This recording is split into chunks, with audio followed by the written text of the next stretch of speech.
After national service, I kept thinking to myself, I can't do this 8 to 5 thing. I love money. I love making money. As the head of comms and someone also in the tech space, do you think that tech startups in Ghana are telling their stories? Yes and no. Okay. There are some who have taken the bull by its own and they are saying, I'll tell my story no matter what. But there are some who, I feel like they know what they are doing, but they are not telling their stories enough. Hi there, welcome to another episode of the 0 to 1 podcast. My name is Dzifa Mensah Okpata and I'm really excited to have you here today. Today's episode is for all the ladies who have different interests, different passions, thinking of how to match them, what to do with all of them. Today, I'm speaking with Flora Addison. She is a multi-passionate woman with several interests, pursuing most of them and excelling at them. She's currently the head of comms and community at Tech in Ghana. She owns a makeup artistry. She's into real estate and also a COO of a music startup. Welcome. Thank you. That's a lot. Yeah, that's a lot of things. Yeah. But you're doing them well. So kudos. Thank you. How are you? I am good. I'm thriving. I love that. Yeah. I love that. By the grace of God. So you do all these things from head of comms community at Tech in Ghana. You have your makeup artistry, real estate business, COO of a music startup. When people ask you the question, like the very popular question, what do you do? What do you tell them? I do a lot. What I say is I do a lot.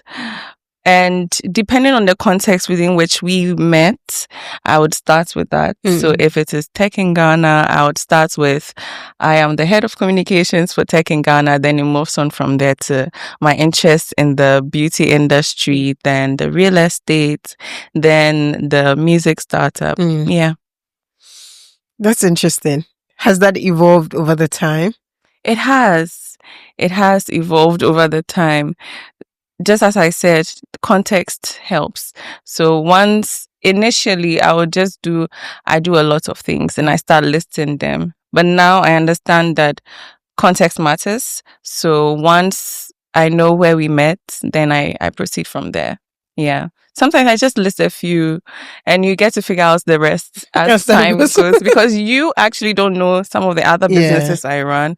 But yeah, that's it. So many people struggle with having the idea of multiple interests, right? And they feel like it's either not feasible to pursue all of them or it's just not like the way we were raised, or we haven't seen a lot of people pursue different things and excel at them. Yeah. What do you have to say to them? You can do it. You can definitely do it. From a very tender age, right from after high school, I knew that my father's money was not mine. My parents' monies were not mine. So I just had it. I'm going to learn. So I started with interior and exterior decor. Then it evolved into the beauty industry. Then I went to uni. While I was in university, I was making money. So even most of the time, I wouldn't ask my parents for money for things. I was living in an apartment. I was living alone. I wasn't living in a hostel and all of that. I just wanted that comfortable life for myself because I knew that was what I wanted. And there was no other way to get it but to work hard for it. And yeah, you can do it. You just have to find what you're really passionate about and have the drive. And again, it's a mindset thing. If you know this is what you want to do, you can do it. So take us back to the beginning when you realized that, I like beauty, and I like music, and I'm good with communication. Yeah. So for music, I've been singing since I was little, maybe 4 or 5 years from church. So as for that, it was a constant passion. For the beauty industry, I had a friend who used to draw her brows and I was intrigued by it. I wanted to learn how to do it. So I picked my mom's black pencil because that's what she had, her black pencil, and she had this pencil that had concealer at the tail end. So that was what I was using to practice. Then I started practicing on myself, shaving my brows myself. Sometimes it will get too thin, but then it's still a learning process. And yeah, it evolved from there.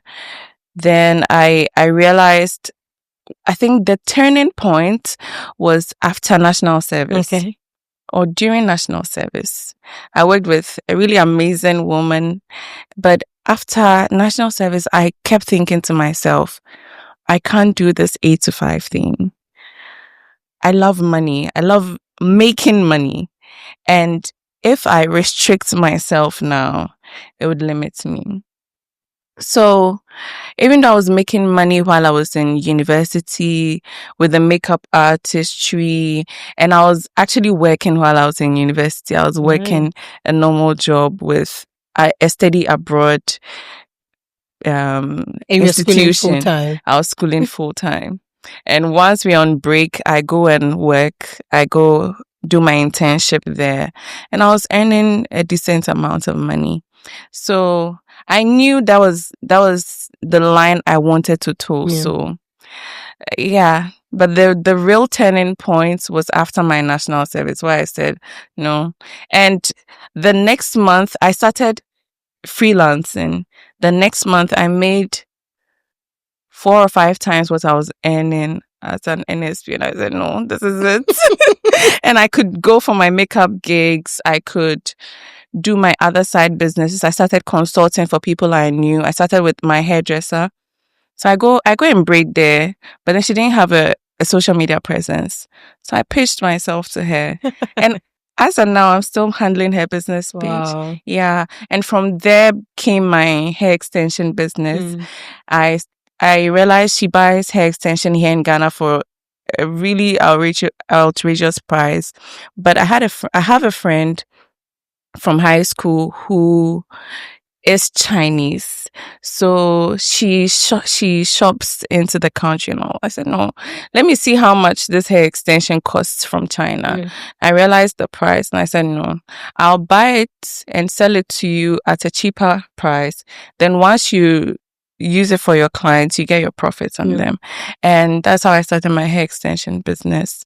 I started earlier this year, and my second shipment is coming. Yeah, I love that for myself. Yeah. So I feel like situations in my life has dictated the direction for the businesses I run or the things I do. But then most of it is from passion, because I like to do other things, but I know this is not something I can't commit to. So I limit myself to the things I'm really passionate about and do well to thrive in them. Yeah. That's beautiful. Let's talk about tech for a bit. You are in the tech space, right? Yeah. What are the amazing things that you're seeing happening in the Ghanaian tech space that you would like us to know about? Well, I think from the top of my mind, I can talk about how a lot of individuals are changing the AI, VR, AR. So, artificial intelligence, augmented reality, virtual reality, they're changing the game. I've seen how there's Caleb from Relu Interactives. We engaged him 2 years ago for Tech in Ghana, and we saw how VR could help you learn about an oil rig. Okay. So instead of learning just the theoretical, is it theoretical? Yeah. Instead of just learning in the classroom, you have a real life experience. And with VR, you put yourself in the space. Yeah. And when you move your hand, you're moving things. Yeah. When you when you try picking something in reality, you're picking something there, you're connecting things. So it makes it easy. And for people who are not savvy or who cannot afford the equipment, you are learning about it in virtual reality. So that's one thing. So the AI, VR, AR. Then there is the health sector as well. There's Incas Diagnostics, that's manufacturing pregnancy test kits, malaria test kits, and all of that. Yeah, I think those are some of the few things I have seen. Yeah. And I think one of the other trending tech stuff happening in this space is in the future of work. Okay. Yes. So a lot of people are pushing for the remote work agenda. Yeah. And I love it because I love me some remote work. If something can be done in the comfort of your home, I don't see why you should stress yourself too much. Yeah. And the company bears a lot. Yep. So you can make arrangements. But yeah, future of work, remote work. I agree. As the head of comms and someone also in the tech space, do you think that tech startups in Ghana are telling their stories? Yes and no. Okay. There are some who have taken the bull by its own and they are saying, I'll tell my story no matter what. But there are some who I feel like they know what they are doing, but they are not telling their stories enough. Okay. And one thing we have been doing over the years is to, as much as possible, highlight these people on our stage we do a content session with some of the startups. So, and for that, we do interviews, media interviews for them, those who sign up, and some that we know that what you're doing is interesting and we really want to push you. Yeah. But I don't know if it's an issue of structure. I don't know if it's an issue of comfort. I know what I'm doing. I'm not really ready to put myself out there. But yeah, yes and no. For some, they are doing it. But for most, they are not. Yeah. And there are really interesting stories out there. And unfortunately, not everybody can be at Tech in Ghana where we can hear all those stories that are told. Yeah. How do you think they can start telling these stories? Storytelling, content. Content is still king. Yeah. And you can leverage social media. Right now, social media is such a powerful tool. Even TikTok. Yeah. I love TikTok. See, someone from the one village somewhere can blow on TikTok easily.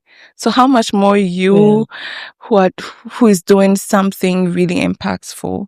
So taking charge of what you're doing and putting yourself out there and pushing the agenda, pushing what you're doing. Because someone might hear of you, but they might not know of you. And social media, the digital space, it is there for records. Yeah. Your digital footprint. In fact, as founders, as a company, as a whole, you have to leverage on that. Now, as a founder, you have to build your personal brand. Yeah. It is so important. A lot of founders just sit back and watch things to happen.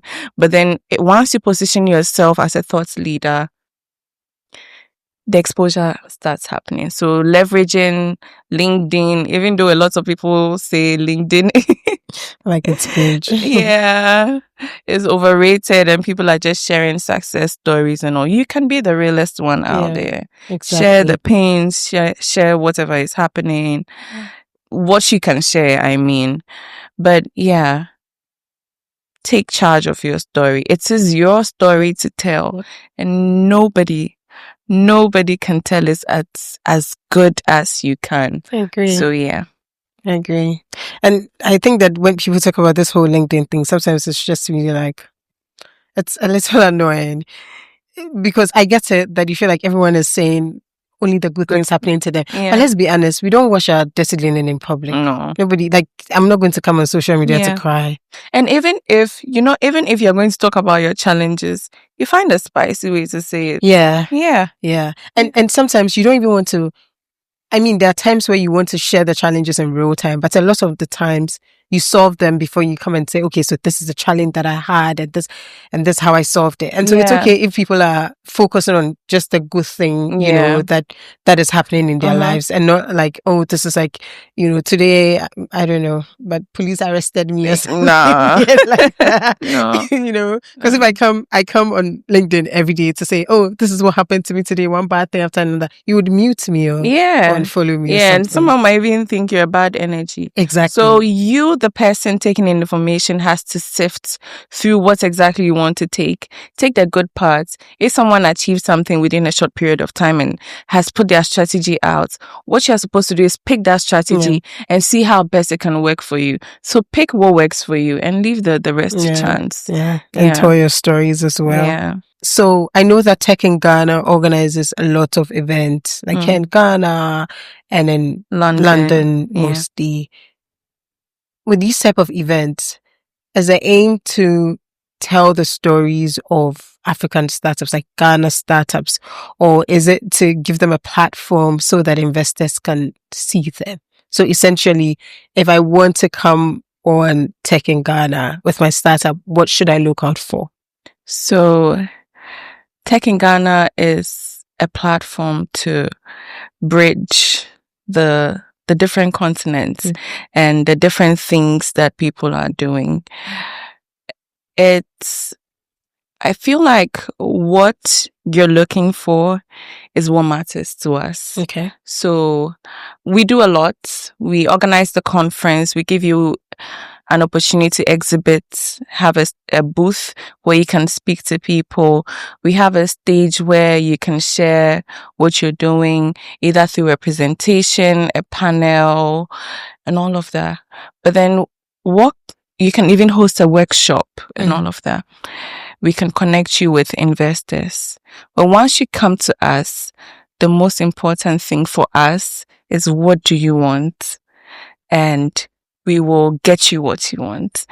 Tech in Ghana is under Africa Business 2020, which is our mother company, which does strategic communications. So even if what you want isn't within the event, or I don't want to do a presentation, but you want strategic communications, you want to see how best we can link you to an investor or a group of investors, we can do that for you. Yeah. Okay. So it evolves around you.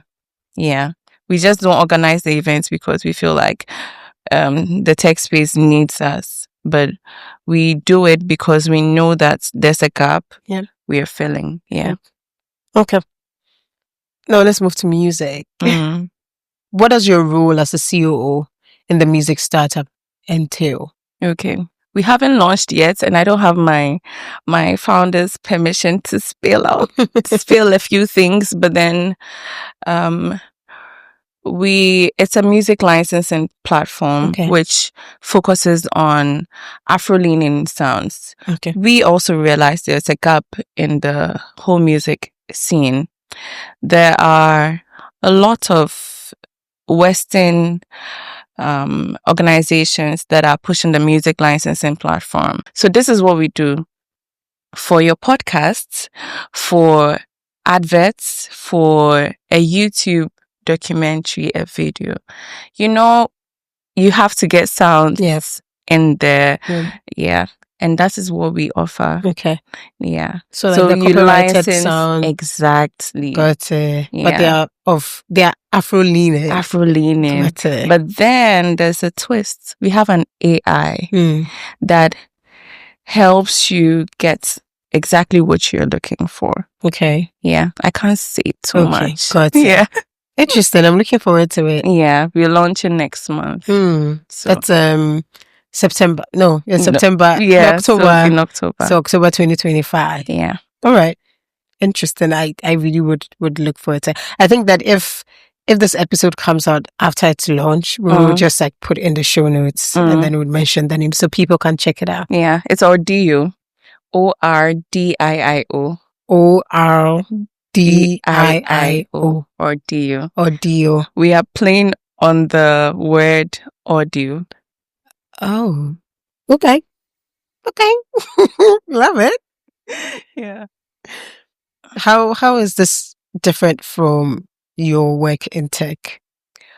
They are not so apart. Okay.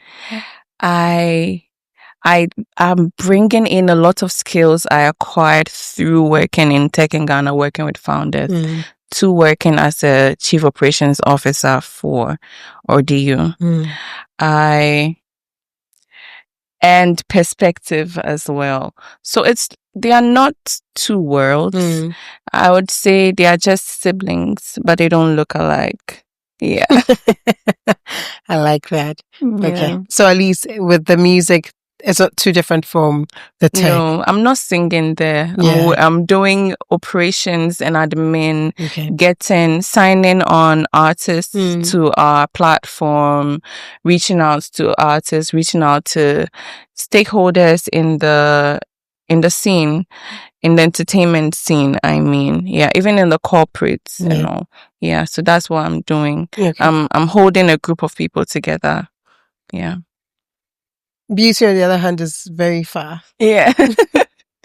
Beauty is very far. But then again, I've brought in skills from working my beauty brand. I started Flare Glow in 2016. That's almost a decade. Yeah. Wow. In 2016. And I had to learn a lot of things. Content. You can't be a makeup artist without learning how to take videos, edit videos, put it out there. Now understand how the social media metrics and insights and all work. And those are some of the skills that have helped me over the years with every venture I work. I currently ended my work as a community manager for one of Ghana's biggest fashion brands. Okay. And those are some of the skills I took in there and worked with. Yeah. What's your approach to upskilling, considering that you do so many things in various industries that some of them do not interconnect in any way? Yeah. I am a very open-minded person and I love to learn. So I don't like to get comfortable. I think that is my main approach. Once I'm getting comfortable, I know there's something wrong. Yeah. So we learn and we move. Yeah. So for every venture, I see where something marries and we work on that. We work with that.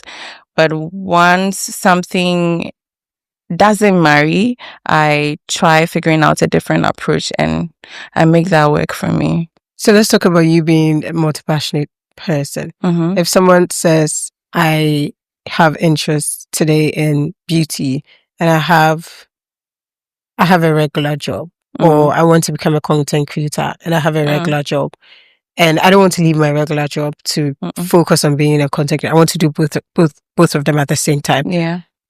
What are the next steps they should take? Well, you have to define what you want to do first of all, before you even decide that I have a regular job, I want to do content creation. You have to understand what you want to do. If it is equipment you have to get and all of that, you're getting them, putting it in place. I will just divert and use myself as an example. Yeah. I used to do content before I got married. And a month after I got married, I got pregnant with my boy. And a lot of things changed. From the content. I used to get deals from brands and all. Most of them were not in the continent, but I used to get deals, at least $400, $1,000 in my pocket. It used to help. But then the whole pregnancy phase, the whole childbirth phase took a turn, made me take a turn, because I didn't have energy to film.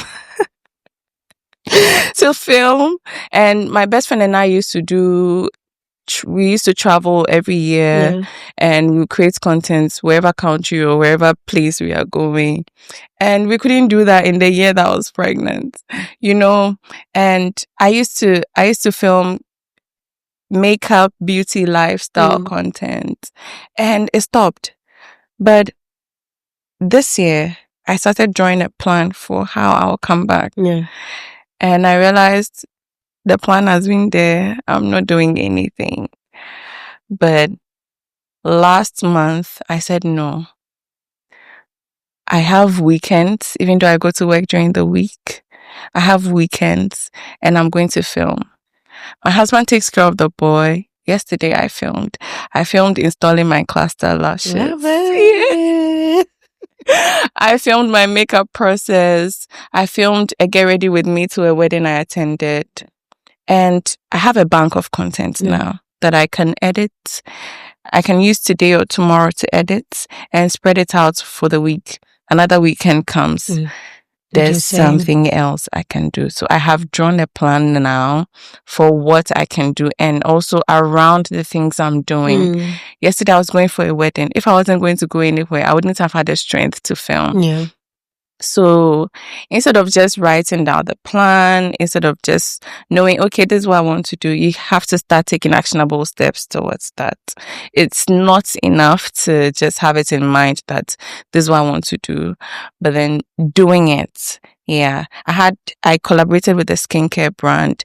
I have a friend who has a fashion business. I said, no, I'll come and model for you so I can use that to create content for myself. So see how best you can put yourself into the things you want to do.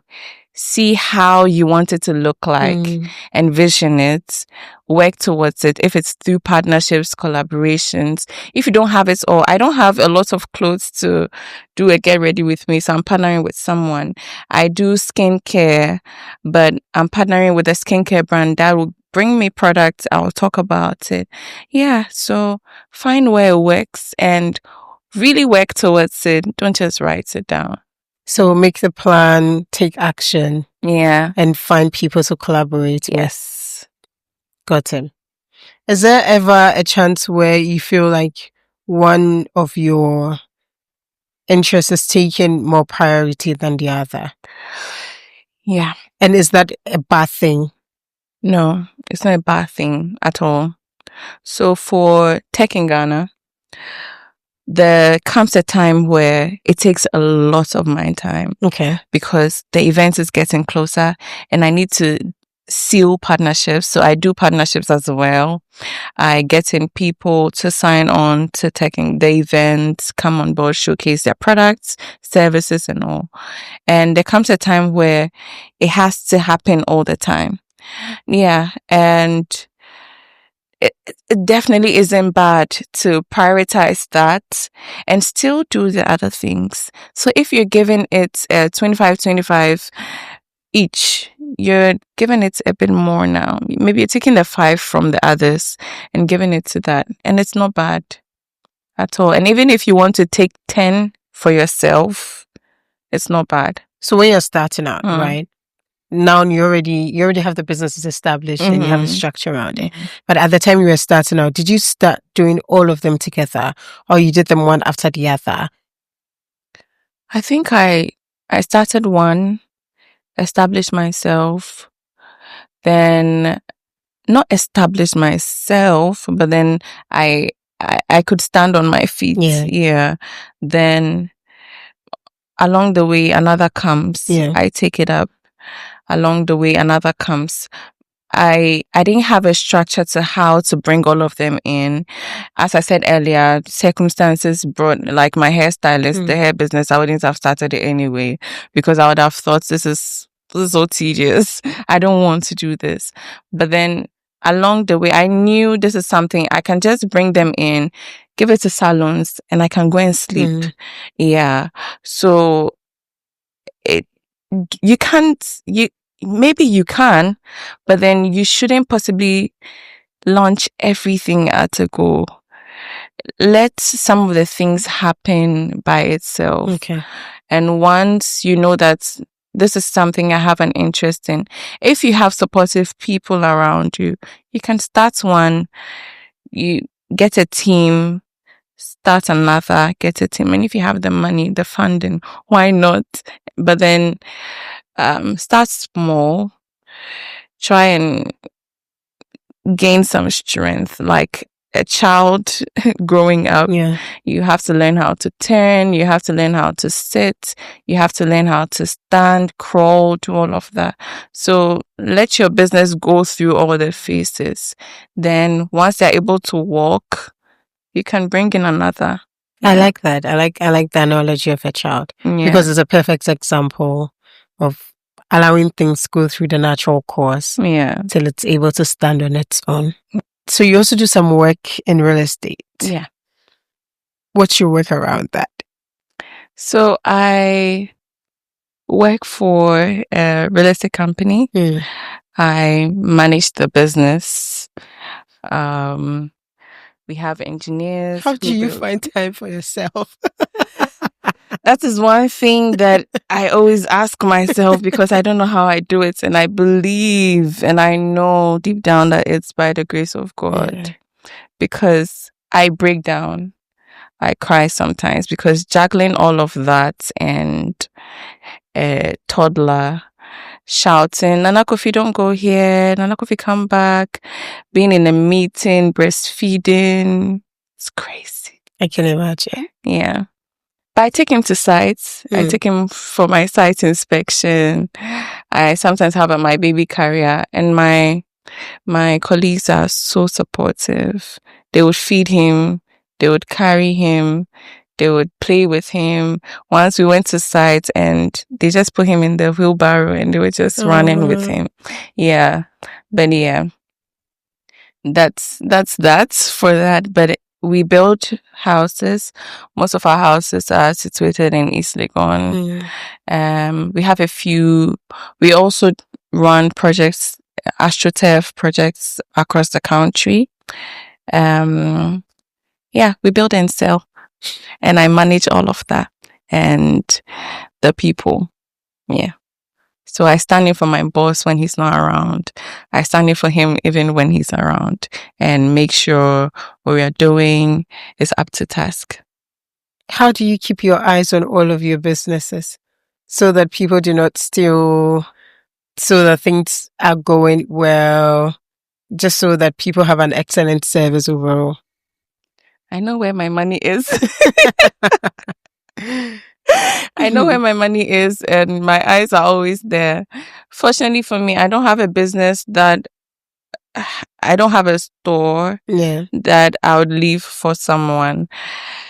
But I have my eyes on everything that I do, and God being good, the kind of people I have worked with in the past have been good. There have been some bad ones.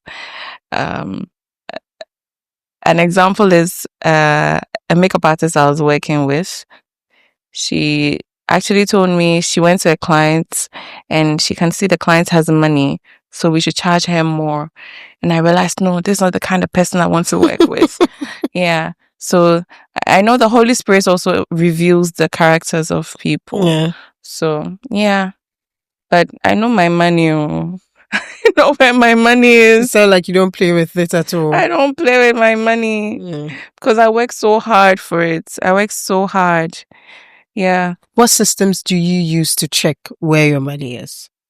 So I have apps that track. I also write. I do my manual invoicing. I do that. I I have a camera. Okay. Yeah, that monitors some of my ventures. All right. So, many that's good. Yeah. That's really good. Yeah. You said that like for the real estate, you do a lot of managing people. And I'm sure that most of your work revolves managing people, especially because you're a business owner, you have staff, you're the head of comms and community means that you have people that you work with. How do you manage people to get the results that you desire? Last week I was speaking at an event, and one thing that kept echoing was having a personal relationship with people. Okay. It's you have your boundaries, but you still have a personal relationship with the people you work with. I have been a strict don't talk to me, let's work and we are gone person before. I've seen how that has impacted productivity, and I have been there. We are friends. We are not friends. We are acquaintances. Feel free to talk to me. Because I learned that from my founder at Tech in Ghana. I said over there at the event that the first time my toddler fell sick and we were at the hospital and he was going to be admitted, the only person I could call was her. Because she has been there and she keeps encouraging me throughout. She'll tell me, Flora, I also had a C-section. I know how it is.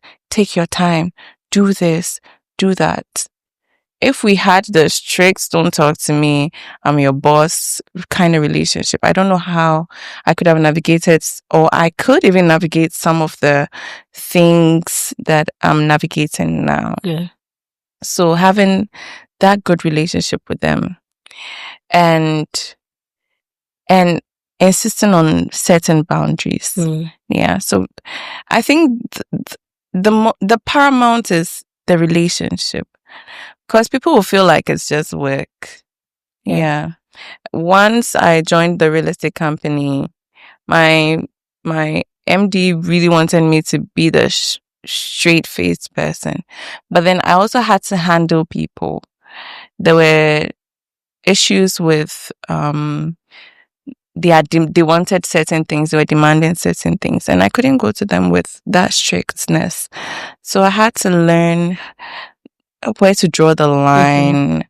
I also had to learn how to get information from them. Yeah. So be a people person, draw the line where it needs to be drawn. Yeah. That's good advice. Be a people person, but draw the line as well. Sometimes when people are people. Sometimes when people are people.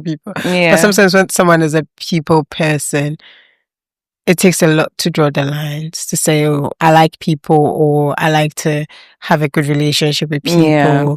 But I also have like very strict boundaries that I do not say these things and I do not go beyond, you know, what we are, like the work we are supposed to do, or even like beyond some personal conversations, you know, some topics. What role do you think that multi-passionate individuals would play in shaping the future of work?